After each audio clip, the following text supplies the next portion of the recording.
C'est l'une des énigmes de l'épidémie. Pourquoi l'Afrique est-elle aussi peu touchée? Vous qui êtes abonné à ce rendez-vous hebdomadaire, et on vous en remercie, vous êtes nombreux à poser cette question. Alors cette semaine, on va essayer d'y répondre. L'Afrique, c'est 17% de la population mondiale et seulement 4% des cas. 1,2 milliard d'habitants et, entre guillemets, seulement 47 000 morts et 2 millions de personnes contaminées. La France, à elle seule, en compte autant. Alors, quelle est l'explication? Absence de tests, immunité collective, jeunesse de la population, contrôle strict. Y a-t-il aussi une deuxième vague en Afrique et y a-t-il des controverses politiques? Cette semaine, c'est donc 100% Afrique. Nous vous emmenons en Tunisie, au Nigeria, en Égypte et au Burkina.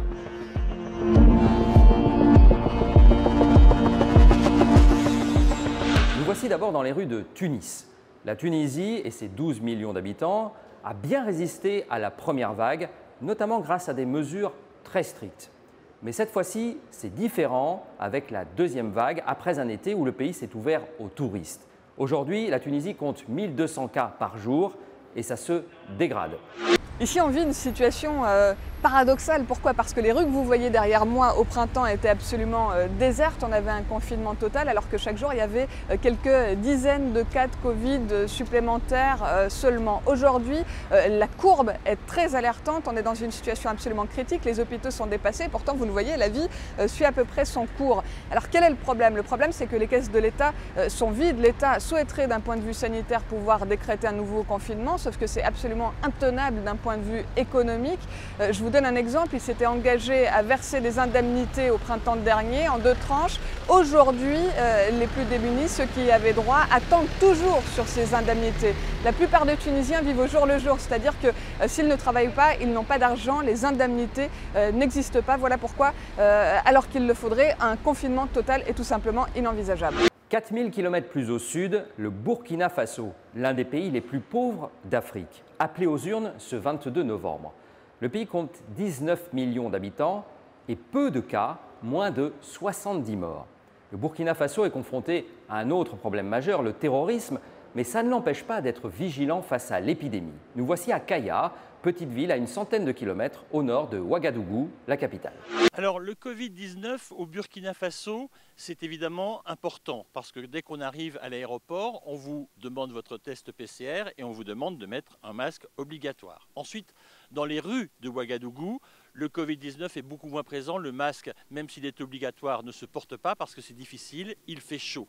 Il faut savoir que le Burkina Faso, c'est seulement moins de 70 morts du Covid-19 et quelques 2600 personnes contaminées. Maintenant, si on se déplace en dehors de Ouagadougou, comme c'est le cas aujourd'hui, puisque je me trouve à Kaya, c'est à 100 km au nord de la ville, et bien là, dans la ville, bien sûr, pas de masque, mais il est quand même demandé de le mettre le plus souvent possible, parce qu'ici se trouvent 300 000 personnes déplacées. Ce sont des gens qui ont fui leur village pour venir se réfugier ici à Kaya à cause de l'insécurité. Et pour que ces personnes, quand elles rentrent chez elles, n'entraînent pas et n'emmènent pas avec elles le Covid, eh bien il est tout simplement demandé de remettre son masque. Le Nigeria, géant d'Afrique, première économie du continent, pays le plus peuplé aussi du continent, près de 200 millions d'habitants. Là encore, peu de victimes, environ 1 millier de morts et peu de tests aussi. Mais ce qui inquiète le plus au Nigeria, c'est l'impact économique de la pandémie, d'autant que le prix du pétrole est en train de chuter et c'est une ressource majeure pour le Nigeria. La situation économique est plus préoccupante que le Covid-19 pour une majorité de Nigérians. Confronté à une importante baisse de ses revenus pétroliers depuis le mois d'avril, l'État fait face à des problèmes de trésorerie et les autorités ont dû prendre des mesures en supprimant notamment une partie des subventions historiques sur le prix du pétrole à la pompe. Une augmentation des prix de l'essence qui s'inscrit dans un contexte d'inflation généralisée. Celle-ci frôle les 14% actuellement au Nigeria.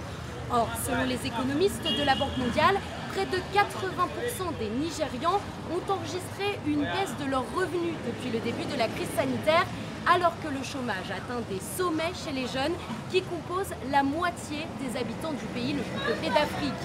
Actuellement, ce sont 100 millions de personnes qui vivent dans l'extrême pauvreté au Nigeria, une situation encore exacerbée par la pandémie mondiale.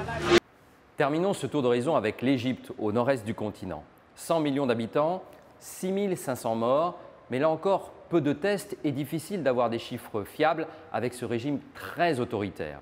Reste que la deuxième vague est bien là et elle frappe notamment les médecins. Plus de 200 morts rien que lors de la semaine écoulée. Et le mécontentement monte et s'exprime publiquement, un fait rare dans cette Égypte verrouillée. Nous voici en plein cœur du Caire. Cette voix est celle du syndicat des docteurs. Ils réclament une reconnaissance spéciale pour les médecins décédés au cours de cette guerre contre le virus. Les termes employés sont très importants. Le syndicat appelle ces médecins décédés des martyrs de l'armée blanche. Pourquoi? Eh bien pour que la prise en charge de leurs familles soit alignée sur celle des familles des policiers et des militaires morts dans la guerre contre le terrorisme. Par exemple, leurs enfants seraient dispensés de frais universitaires.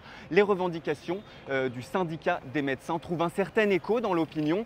Ce n'est pas la première fois depuis le début de la pandémie que le syndicat monte au créneau pour avoir dénoncé le manque de masques et les dangers pris par les soignants. Plusieurs de ses membres ont été arrêtés. Depuis, en signe d'apaisement, une revalorisation du salaire des médecins a été annoncée.